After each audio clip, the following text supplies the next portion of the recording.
Welcome back to the podcast, to our launch week. I'm really excited about. As you can hear, Carlo is here with me, and I'm also joined by my lovely husband, Vito. Thank you for coming on. Thank you for having me. I always love having you as a guest on here. I appreciate that. I do. I love podcasting with you. For people listening, if you didn't know, we have a podcast that we have not done in months, but that we have plans to do again. You know, having 3 kids is a lot more difficult than 1 or 2. But it was, we stopped a few months before we had our third. It was 2 kids in a pregnancy and crazy work schedules and, you know. Yeah, a late-term pregnancy mom is a force to be reckoned with, for sure. What are you saying? That you're amazing. Whatever. I was a gem. I think you're a great pregnant mom. I mean, you crush it. Thanks. I'm having him here with me because he's somebody who has just been like such an amazing birthing partner, and not just for like supporting me through birth, but for advocating and for setting boundaries with people in our life that I'm maybe not as good at. I would say that I'm a recovering people pleaser, and it's something that I continue to work on, and something that you've helped me with a lot, because this, like, looking back, I've done so many things to make other people happy, even though it wasn't what I wanted. Mm-hmm. And so I know that I'd say you're like my hubby doula, because as a birth doula, one thing that we do is we help with that. So like if you have people in your birthing room that you don't want in there, tell your nurse, tell your doula, tell your doctor. We're all more than happy to kick them out. Yeah, I think being a decent birthing partner obviously I've never been a birthing partner before our first. Yeah. So, but the fact that you talk to me so much about what you want, or like what you like and don't like, or like what's important for you, or how some people might bully you in the situation, which I didn't know was a thing. I know cousins and siblings who have had different sorts of situations that, looking back, you're like, ooh, I really didn't need to make that decision. So I'm able to learn, being the youngest, I'm able to learn by listening. But the fact that you knew what you wanted, right? Like, you knew all your options and all your rights and all these things, and then you were able to teach me. Then when the situation came up, I was able to be confident and say, no, we're not doing this. Or like, I'm going in there. Mm-hmm, like, you can't tell me I'm not going. Like when Jovi went to the NICU, they're like, okay, wait in the waiting room. And I'm like, no, I'm coming with you. And then they, we went back and forth maybe 2 or 3 times. And then finally I just asked, am I not allowed back there, or do you not want me back there? Mm-hmm. And they're like, well, you can come back. I'm like, okay, well, let's go. Let's stop wasting time. And then, then I went. Yeah. But without knowing, well, one, I'm kind of hard-headed. Yeah. And like, I'm not going to let my newborn child out of my sight. I don't think that's hard-headed. I feel like that's just also like, to me, that sounds pretty normal. Like, it's not. Right, I guess. I've heard stories where like people are, I don't know. Hold on, before we dive in, okay. I'm going to back up really quick. I never like properly introduced Sorry. like this. So this podcast today is going to be about setting boundaries in your pregnancy and birth, and how to set them. I'm going to go over 3 things that you can do to help set boundaries. I'm going to share like a few stories that people wrote in to talk about like, how would we set boundaries in these situations? And also just to be like, oh my gosh, I can't believe they did that. Okay. So we're talking about boundary setting right now. And that's kind of what like led into this conversation that we're having. Because Vito is good at doing that. And he's been, like I said, a great birthing partner, because he holds those. And I think that that's what makes a really great birthing partner. And I wanted to have you on because I think that that's something that a lot of partners lack, because of the missing education piece. So if it's like, oh, well, the doctor said, then I guess. Yeah, let's versus get to it. Like, no, that's not what she wants. Even this birth that I was at this last June, I arrived and the husband was in the waiting room, and I'm like, what are you doing? He's like, oh, they told me that I had to wait out here. And so I'm in the waiting room with him, and we're there for like 45 minutes. And I'm like, I finally go up to the window, and I'm like, her husband's in here. Can he go back there? She's like, well, let me call and ask. And she asked and was just kind of like, and then she's like, yeah, well, they're going to move her to her room soon. She's still in triage. And I was like, okay, can he be with her, please? And she was like, yes. And I'm like, okay, then why is he waiting out here? But that's something like you never would have stood for. Like, and then my client was even like, felt like she was in there forever alone. Yeah. And she was in active labor. Yeah. And there's a lot of different reasons that they say that they do that. And one of them is sometimes people want to ask, like, are you in a safe relationship? Are you, where this hospital isn't in like the best neighborhood. And so but when I was talking with my midwife, she's like, no, that's a BS. Like there's so many other ways to go about doing that than leaving a woman laboring alone for herself for almost an hour. Yeah. So yes, let's dive into it. So my first thing on my list of something to set boundaries is to be on the same page with your partner. So if you don't know what I want, and if I can't communicate my needs to you, how can you help me? If I'm thinking in my head like, oh man, after the baby comes, I really don't want all of my husband's family just to show up at our house because I know that they love doing that to welcome new babies, but I'm not telling you. Yeah. Yeah, being on the same page is everything, especially not even for birth, but just for the relationship in general. I think this is an important conversation to have quite a bit before you're even close to having the baby. Yeah. Because even you and I, we had many disagreements with our first child of like, what even, like you were used to home births and I was used to hospital births, and now we're having a baby together. And we're both very comfortable with what we know, but how do we get on the same page? Yeah. Right? So, and it was many discussions. It wasn't just one, we figured it out and then that's good. If that's how you and your spouse can do it, good for you. I doubt it.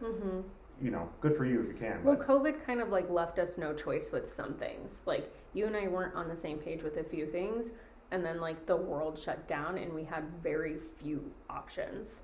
And so we probably would have made some very different decisions if guests weren't limited at the hospital and if we weren't paranoid about people being around our newborn daughter. There probably would have been more fights. But then like looking back, our first experience, we were glad that nobody else was in the room. Yeah. Besides our midwife and doula. Yeah. We're like, because originally I'm like, yeah, I'll have your mom, I'll have my mom, I'll have my sister, I wanted like both my sisters and our moms, and those rooms are so tiny. I'm like, I can't even imagine and how long and hard my birth was. I'm like, I just feeling like people are sitting there watching you, waiting for you to have a baby. Yeah.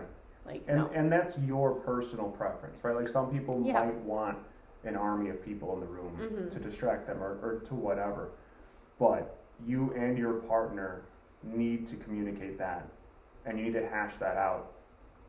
And a lot from the man's perspective, as much as you are going through the birth, I still am the father, and I still am in that situation, essentially the head decision maker, right? Like when you're in active labor, you're not thinking at all. Like I'm not even going to say thinking straight. You're not thinking. You are so in it, especially if you're doing unmedicated, that when someone asks you a question, you're not really answering. Yeah. So in that situation, as much as like, oh, you're the one giving birth, it should be all your decisions. I disagree with that because you're a partnership, you're married, whatever, ideally, whatever it is, and you're having a baby together, you're starting a family. This isn't, the mom runs the show. You guys are doing this together. And I definitely bent the knee, I guess, to say in lack of better terms, more because I wanted you to be as comfortable as you can be. Well, I get what you're saying, but I also disagree with what you're saying. So, Okay, like, I how definitely think that, like, yes, it's a partnership, but when it comes to, like, birth, I think your job is to protect my peace, and that's a sacred space. Yeah. And so who I want in the room and who I don't want in the room goes. So if you're like, because we're going to hear some stories Yeah. where a husband wanted his dad in the room. Yeah, no, I'm not talking about that. Like, so let me clarify. Okay, yeah, Let because me- you're let me- kind yeah, of sorry. sounding like No, let me clarify. you're making the decision when you're like, yeah, my dad can come in. She's No, in no, active no. labor. She's not paying attention. No, I'm talking more like it's important to hear the husband's, let's call them fears or uncertainties. Yeah. Because if I'm not sold on, like, let's say we So you're talking about like home birth versus birth, hospital birth and things like that. midwives over OBs, unmedicated versus medicated. Let's say I had a really strong opinions. Like, you still need to hear me out, and we need to talk about it and have a discussion. And the more comfortable I am with your decision, so that it's now our decision, the more I can advocate for you in birth. Yeah, I Right, think like- a huge piece of that's the education thing, because I did, like you said, 100%. you had to bend the knee on some things. It was more me just educating you Mhm. about stuff. So then you were like, yeah, I'm not sure how I feel about this. And then going through the experience and you coming to appointments with me and asking a million questions. And then ultimately, like, you learning alongside me, then being able to, like, advocate. Yeah. Because you weren't comfortable with the birth center birth at first. Initially, right. Right. Education is huge, especially I would say for guys, we're more logic driven, let's call it, where it's like, okay, if you can show me numbers and data, then it's like, okay, Oh, I can. right, and you did. And I was able, like you said, to go with you and ask every single question, and all of them were answered, and you know, that's all great, but that's how we got on the same page, to bring it back to step one, Yeah. right? Like, get on the same page. It's those discussions, those disagreements. I wouldn't call them fights, because you're not fighting, you're on the same team. But the willingness to learn, Mm-hmm. and then also the willingness to, for the mom to have compassion for the dad. It's a major point in our lives where we're completely helpless Right. and have minimal control, and men are very control focused, right? Mhm. Like, we want to be able to fix things, and if we can't fix it, it's very stressful. It's extremely stressful. So getting on the same page with that is huge. Yeah, Carlo's trying to talk to me. He has a lot to say as well about this topic. But yeah, definitely getting your partner on the same page. So number 2 is just having honest conversations with obviously your partner, but also your family, anybody who's going to be involved in your birth, and kind of setting those boundaries early on and not being afraid to do so. Yeah, if you have people in your life who you know these are going to be really hard conversations, because they're very, let's call them strong-willed, and you know, have their head set on being a part of the experience with you, and it's somebody that you don't necessarily want them in the room because they are an extremely powerful presence, let's call them. Or even if you're just, let's say, they don't even have to be a powerful presence. Let's just say it's an experience that you want to just have with your partner, nobody else. No, right. I'm saying if you and your partner decide we just wanted us and these two people or whatever it is, and you know that there's somebody who's going to be a hard conversation to have that with, have those early and have them honestly. Mm-hmm. And don't be afraid to have conversations. No one's gonna die. Like, you're gonna be good. And if you come from a place of love and you express your choice, and I would say that, I mean, like, if it was your mom, let's say, I would encourage you to be the one to have the conversation. Yeah. But if you were like, I can't do it, I would have no problem, because that's my job as the husband. Right. Like, that's my job as the father, is to be your number one supporter and advocate. And if that means that I'm the bad guy temporarily, then that's fine. That's my duty, right? Like, if you seriously can't have a conversation, if you're like so crippled by confrontation, I don't even consider it confrontation. Right. I don't think asking for what you want You did. I know, do. You were that person. I do. That's what I'm saying. So if you are, but guys, that shouldn't be just stating what you want for yourself. Shouldn't be for the men that are listening. If your wife is that person, like this is your duty to step up and have those conversations. And you don't have to be mean. You don't have to. Just come from a loving place. And we talked about it a lot. We have our we made our decision. That's what we want, and we really want you to support us. And be clear. We want you here on these days, and we want you to do this, and that. I think it's good to have those conversations early, like you said, but I've also had a lot of people who have had the honest conversation with their family members. Usually it's moms. Usually there's not random people at your birth. Usually it's the birthing woman's mom, maybe a mother-in-law, that I've seen at a birth. But I've had a handful of clients tell their moms that I don't know how I'm going to feel yet. So I just need you to know that you don't get your hopes up that you are going to be there. But when it comes down to it, I might be like, hey, I want you to come. And it's hard. Like you said, in labor, you have no idea how you're going to feel. Maybe something happened and your birth plan isn't going according and you just want your mom there. Yeah. Maybe you thought, yeah, I think I'm going to want her there, but I'm not sure yet. And you just go into it and you're like, oh, yeah, no. Or you just don't even have time to think about it. And that's the thing. Other people make it about them, and it's like, you're having a baby. You may not even be thinking about oh, I need to text this person and update them on this one thing. It's like, don't even worry about it. Yeah. And set those expectations early too. Hey, just so you guys know, we'll let you know when we're going into labor. I'll update you when I can, but yeah, that's it. Yeah. Yeah, and if you're a chronic people pleaser, I understand it. I used to be that. You used to be that. That's still kind of am it's very understandable. But I think it's important to look at people in your life. Let's say you were to have a conversation with your sister or something, and you're like, hey, I really just, whatever. Steve and I just want it to be us. I love you so much. I want you to be at the hospital or in the waiting room or whatever it is. And if that person is not anything but supportive, I think it's important, and I might be stepping over some lines here, but I do think it's important to look at that relationship from a 10,000 foot perspective and see, is this a relationship that I should be setting boundaries in outside of this birth? My mom, for example, really wanted to be in the room. She was at my sister-in-law's birth. She was at my sister's birth. She really wanted to be a part of it. With the first, with COVID, obviously we didn't have choices. With the second one, we didn't really have choices either. They were limited in who could be in the room. But with the last one, we were very just no, we want it to be just you and I. And she was hurt, but nothing but supportive. So you can, she wanted to be there. She was sad that she couldn't be there. And she still is.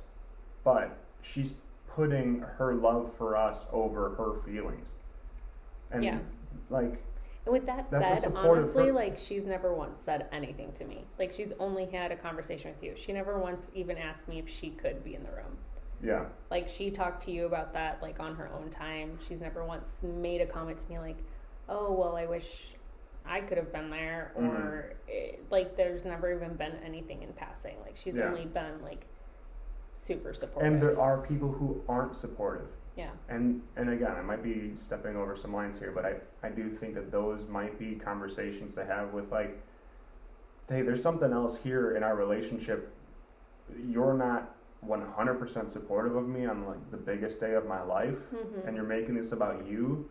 But it also just sucks. I just want to say that being in that situation, if that is you and you're ending up having these conversations, it can also just be exhausting. You're growing a human and you want to have a baby, so it's also okay to table that stuff and come back to when you mentally and energetically can.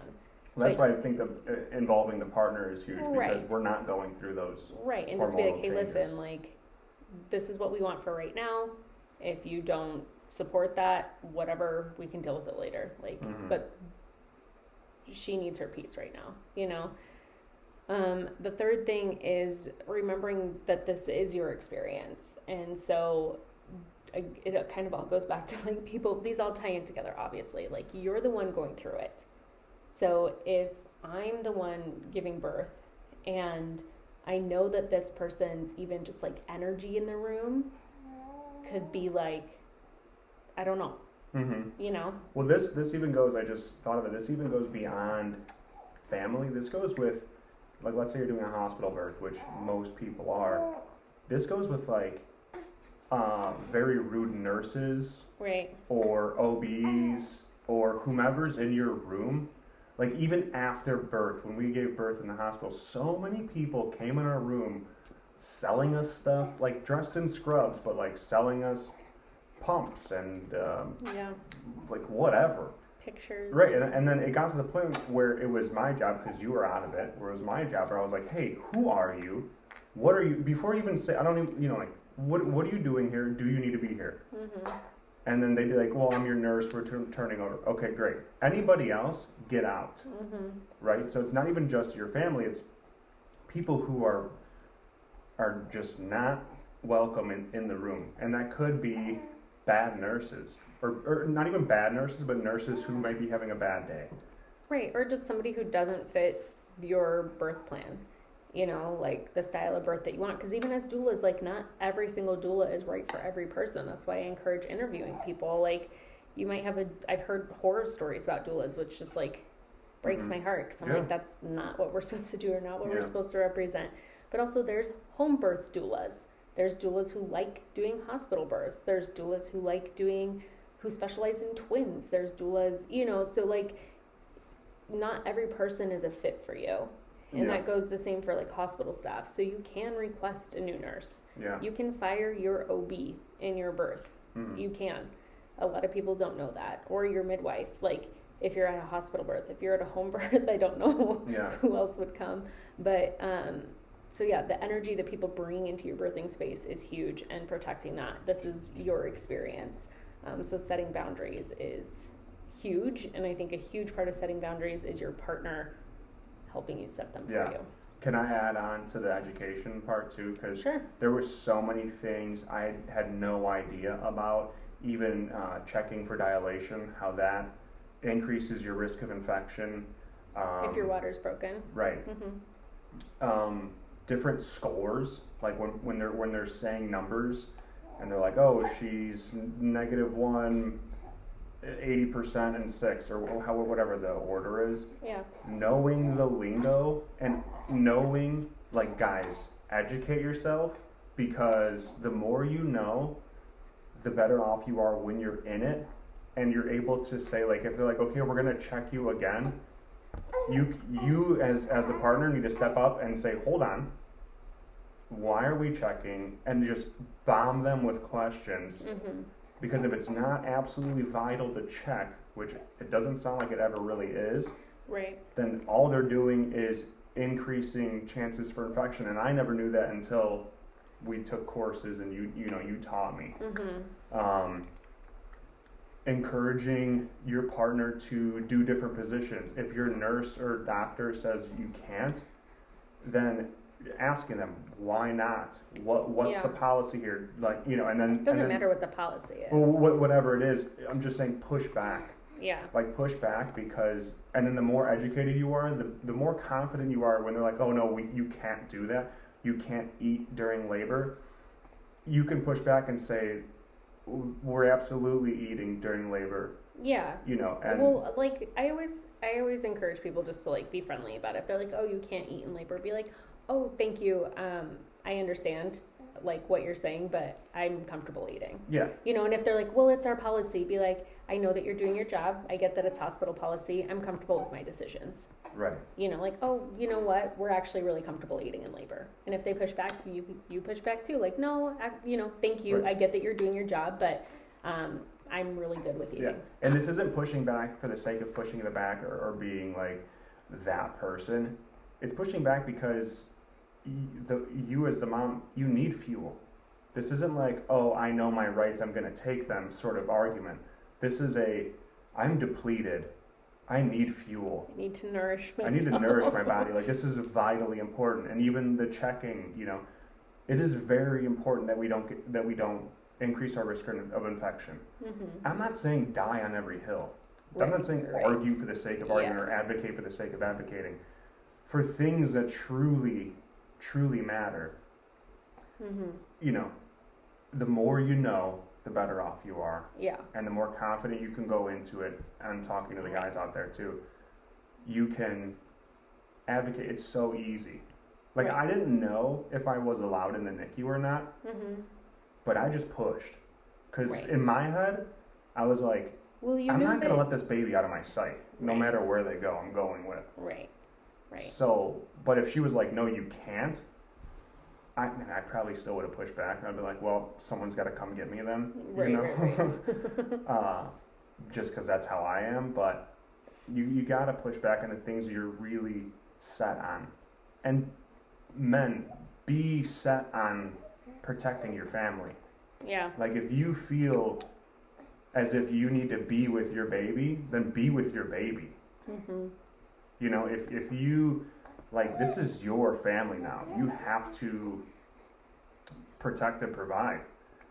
And provide emotional support and intelligence support and provide, nourishment. Like, I'm basically a water boy during birth. Yeah. Which is fine because at least I'm doing something. But then even with Carlo, with everything that happened, it'd be better if, like, your shirt was off when you were giving me water. Which I could have done. And guys, you can have your shirt off, and they can't kick you out, right? I have no idea. I mean, we encourage skin to skin with Dad after labor, and that happens in the hospital. In the NICU, I was walking around with my shirt off. Yeah, you weren't walking around, but you had your shirt off doing skin to skin with Jovi. But even everything that happened after with Carlo, we had to transfer him over to the hospital and everything, and I looked at you and I said, "Are you okay?" I made sure Karishma was with you, that you were taken care of. But ultimately, I'm not going to let our newborn baby, into an ambulance. Like, they asked me, "Are you going to be in the ambulance?" I'm like, "Where else would I be?" Yeah. Like, yes, of course. Well, the team didn't ask him. The paramedics. The paramedics, right? Yeah. Mm-hmm. So, but it's those in the moment conversations that you need to be strong and confident, and not be afraid to, like, don't just take people's word because they're quote unquote an authority figure. Mm-hmm. You're the father and the husband, and I'm not saying fight. I'm kind of talking hard right now, but like you said, be very kind, be very loving. These people are trying to do the best they can. They're doing their jobs, and you can do that in a strong way. Yeah. Like, of course I'm coming with, how can I help? And even like with family after, like, wanting to come see the baby, when people are like, oh my gosh, like, can I come by tomorrow, whatever. Just, I think even sending out like a text before the baby comes, or even like right when the baby comes, when you're like, oh, he's here, blah, blah, blah, blah, blah, and be like, we're so excited for everyone to meet the new baby. We're also really excited to just really bond as a new family and soak this in, and we'll let everybody know when we're ready to have guests. Yeah, being proactive is a huge way to avoid a lot of conversation. Right, so like being proactive and maybe even saying that beforehand, like, we're not sure how everything's going to go. We, after the birth, we plan on just like getting home, getting adjusted, seeing how we're feeling, then letting people know. When we're ready for visitors, yeah. Mm-hmm. Yeah, 100%. And that even goes for family. Just because they're your parents or your siblings doesn't mean that they have to be there the next day. Yeah. Unless you want them to be. And your siblings are out of town, and my siblings, I feel like, are amazing, and they're they text me like, hey, on the side, hey, how's Liz doing? Hey, let us know when we can come over, no rush. Right. They're not like, what the heck, it's been 4 days, we haven't seen the baby. So I feel very blessed with our situation. Mm-hmm. For the people who don't have that, we're going to read some stories here. Yeah, just be confident and strong in your decisions and come from a place of love, and that really takes down the conflict. And if the other person is trying to be very high in conflict, then just say, hey, listen, I'm not really ready for this, this type of conversation. When you calm down, or don't say calm down, but when we could have a more simple conversation, like, let me know I'm ready to have that. Yeah. There's no reason to fight. You just had a baby. Enjoy the miracle of life. Right. It seriously is the most insane thing. Childbirth is, cannot ever understand it. Yeah. It is. Yeah. And I'm excited. I mean, you're going to be back on here soon to record our birth story. We haven't done that yet. So you gave a huge spoiler away for everyone. Whoops. Because I haven't shared any of that, like, on social media at all. That part of our journey. So let's get into some of these stories, because I want to hear your reaction. Because when I read them, I was like, all right. And I got permission from people to share this. Okay. I wanted to DM you a story about boundaries surrounding pregnancy. I was 6 days, quote unquote, late with my second, and the number of people that were texting me and worrying about me and my unborn baby for about 5 days before I was even due, and every day after until I gave birth was insane. I ended up not responding to anyone and asking, or doing this for my mental health, or asking them to leave me alone for my mental health, and that made their concern worse. No. Which, this is nice. I learned from you that a due date isn't an accurate description and really isn't a due date. And I forgot that this wasn't common knowledge to everybody. It got so bad at one point that my father-in-law asked if my baby had died, since babies can't live past their due dates. Anyways, for future children... Hold on, stop. Because this is how guys think, okay? This is something he heard once, and someone, I'm sure, said it very convincingly, so then he thought logically, okay, due dates are due dates. But do you know how many providers tell them, oh, I don't let anybody go past 40 weeks because your risk to stillbirth is out the window? But if he would have seen the data behind due dates, how accurate they are, then he would have been so comfortable with, oh yeah, go till 42, you know? That's how, like, guys operate. Right. But so, he, like, actually thought, right. First of all, second off, this guy needs a muzzle, because what are you saying? Yeah. You think that the baby is not living in the womb because it's past, like, whoever, he needs to be checked. I know. Well, she said, just anyway, for future children, I will not be sharing due dates with anyone to avoid this type of anxiety. Good idea. Because honestly, those 9 days leading to birth, I was so anxious and more stressed out dealing with all of these messages. And then she said, I wish I could learn to be comfortable setting a boundary instead of just avoiding it through not disclosing the due date. But honestly, I'm just shocked that people are so invested in due dates and to go that far with it, to be like texting her. Yeah. Well, and if you look at it from, like, a compassionate standpoint, from the people, they care about you. Yeah. You know, these are people who love you and who are ignorant, and not in a derogatory way, but just don't know. So yes, it's extremely stressful, and that's a great idea. We never share the due dates because of that reason. Yeah, I said November-ish, but then everybody asked me. So many people were like, when are you due? When are you due? Yeah, you say November. Sometimes, yeah, some people I, like, kind of said the date too, but I wasn't too worried. But, I mean... Well, we've also trained everyone around us. Everyone who asks us knows that we're different. Yeah, right. Which you can do, like she was saying, I wish I could set boundaries. You can do that before you're pregnant. Mm-hmm. Just start talking about things like, oh, hey, I read this. It's crazy. Due dates are wrong 80% of the time, or whatever it is. Like, right, only 5% of babies are actually born on their due date? Yeah. Okay, so if you just say subtle stuff like that, then people start questioning, oh, really? You know, and then you're opening up their eyes.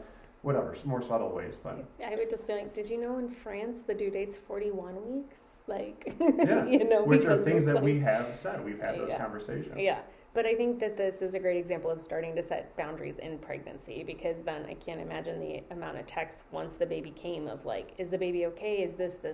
You know what I mean? Just, like, everything pouring in. So I think that that's also a great time for the partner to step in. Yeah, I was just going to say that. And to be like, guys, if like you like, message me, like, leave her alone right now, and we'll let you know, like, when the baby's here. Yes. Also, not to bring back to the father-in-law's comment, but if that was my dad who texted you that or said that to you, like that would have been a real conversation between me and my dad. But you're a different breed. I get that, but also that's a part of being a man. Like you have to protect your wife's well-being, mental well-being, holistically. Mm-hmm. And if people are saying stuff like that, he probably wasn't saying it in a bad way. Right, it was like a he very genuinely ignorant, thought, right. He's probably a good guy. Most people are good. However, a lot of people say dumb stuff a lot. And as the husband, that's your job to be like, on the side, you don't need to make a huge deal out of it. Like, listen, don't ever suggest, do you understand the amount of stress that comment puts on? Like, be careful with what you say, or else, we're not going to come over until the baby's born, or whatever, Right, yeah. But that's the partners. Right.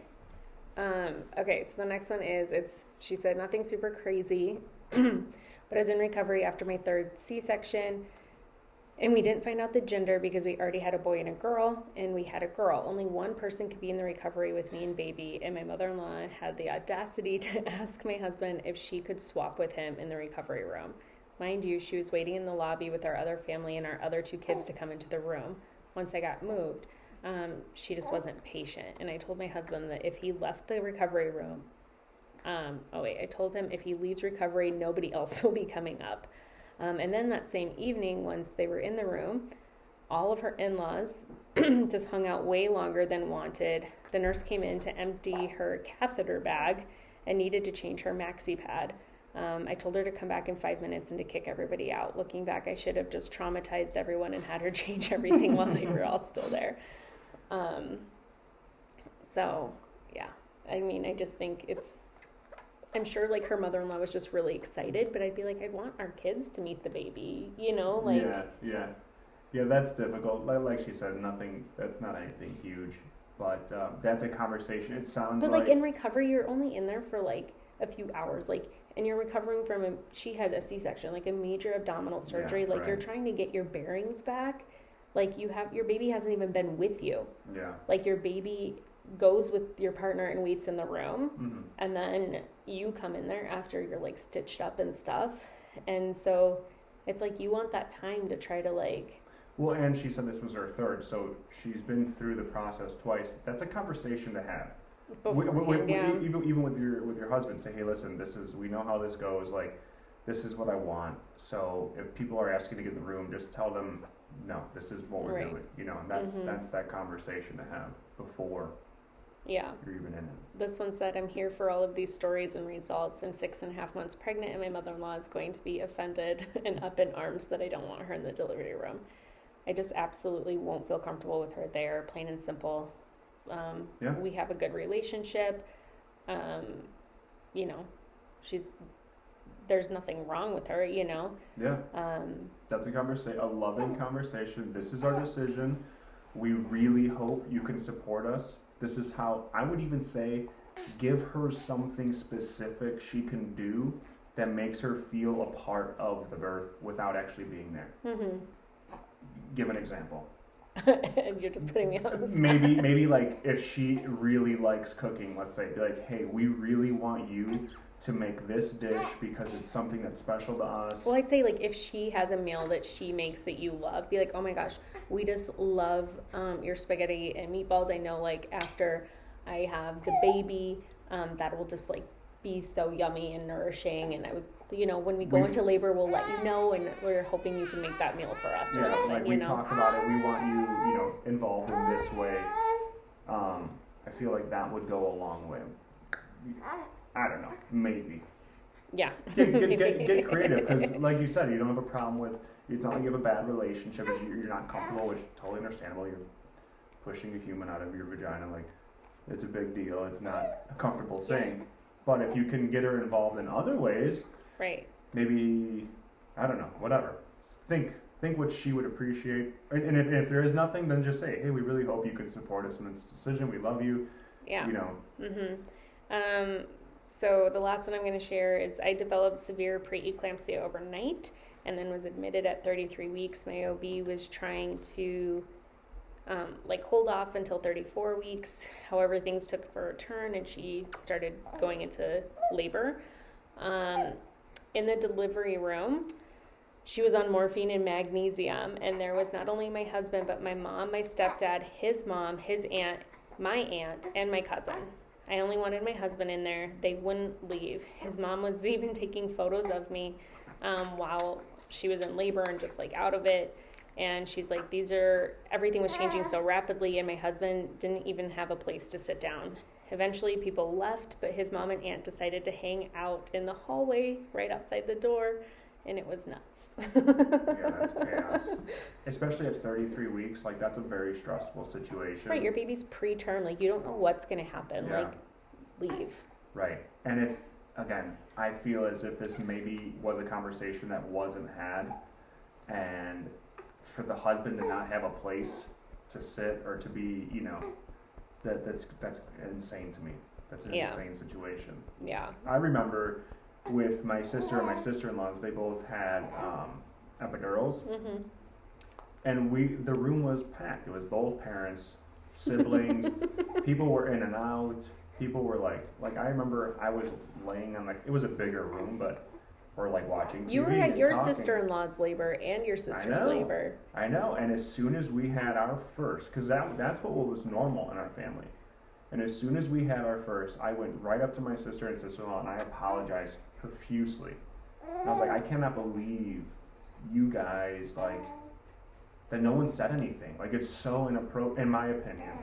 It's so inappropriate that there would be anybody in the room aside from the absolutely necessary. Yeah. Which really is nobody. Maybe your mom. Yeah. If that's and your doula. Right. That's what I'm saying, the absolute necessary. So looking back, I still apologize to this day when we talk about this stuff. I'm I can't believe. Yeah, you told me so many stories. I remember one of your cousins telling me that she had just given birth and everybody was in the room. I've seen all my cousins' nipples. Yeah, I have seen all your cousins' nipples too. But I'm saying the day after, because we would go visit in the hospital. That's what I'm saying. She said in the hospital, the next day or within hours, everybody's coming in and out, and I'm that is crazy. It's crazy. It's crazy. So that's why I feel it was good that COVID shut down, because I feel you and I would have been because you didn't get it until we went through it, but that was normal for you. So if your whole family was a revolving door, Yeah. And if I'm no, I don't want that, and you're this is what we do. And maybe I think this way because of COVID. Maybe if the world didn't shut down and you weren't so conscious of viruses and stuff, or even sneezing or germs, maybe I would have been no, it's fine if everybody comes and visits the next day. I don't know. Right, that's what I'm saying, and we probably would have fought more. Maybe. That's what I'm saying. It's not a fight, it's a disagreement. Okay, you always say that. I know. Because it's not a fight. I know. I get what you're saying. But anyways, with the boundary setting, so yeah, it's very important to have the conversations early if you can, or even just be I'm not sure what we're going to want. But I've heard so many other stories about partners not being supportive, the partner being wanting both their parents in the room, and I'm I wouldn't feel comfortable birthing in front of your dad. I wouldn't feel comfortable birthing in front of my dad. Mm-hmm. My dad was at all of my sister's home births, but never in the room. He was the best. He would set up the birthing tub, and then with the first one, he just hung out downstairs and got whatever anybody needed, and then he always cleaned out the birthing pool. He's such a champ. And with the other ones, hung out with kids, napped. He didn't want to be in the room, know? Yeah. If the partner is not being supportive. I've heard of partners being no, my mom has to be in there. And that's weird to me, because it's they should call me. I'd be to have a conversation. That's insane. Okay, do you want to sit down and so are you comfortable with my mom coming into the bathroom while you're pooping?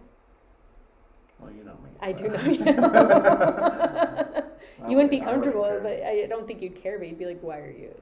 This is going to be uncomfortable for you. Right. I do feel as if your husband is saying, my mom needs to be in there, I wish I It's a could. I whole wish I other could give out podcast. I wish I could give out my phone number and be like, have him call me, because that's like, I love my mom. I am a mama's boy. You're a total mama's boy. Through and through. However, You guys, hold on, a quick story. When he came to Vegas to visit me for like 3 weeks or a month, he FaceTimed his mom every single day. And I thought it was the craziest thing. she's the best. Yeah. But I was like, is this going to be an issue? But it hasn't been. But you are a total mama's boy. I wouldn't like call her while we were hanging out. Yes. No, we were doing nothing, and I would call and check in. Yeah. Right. But I mean, It's not like sometimes I was we were out around. to dinner. No, not like that. Not you're like, oh, it's 9 p.m. I gotta go. Right. Yeah. No. But you FaceTimed her every single day. Even now, she lives 4 minutes away from us, and you FaceTime her several times a week. We work together. It's a check-in. It's Total mama's boy. It hasn't building. been an issue in our relationship at all. But So the reason to say that is, if anybody's going to be, wanting their mom there, it would be me. However, for emotional support for you. right. However, you're not, like, this is your family now. Right. Like, you're creating your own family. So what your mom wants is second, third, fourth on the list now. It's what's best for your wife and your family unit that you're creating. Right. First. Period. Hard stop. End of story.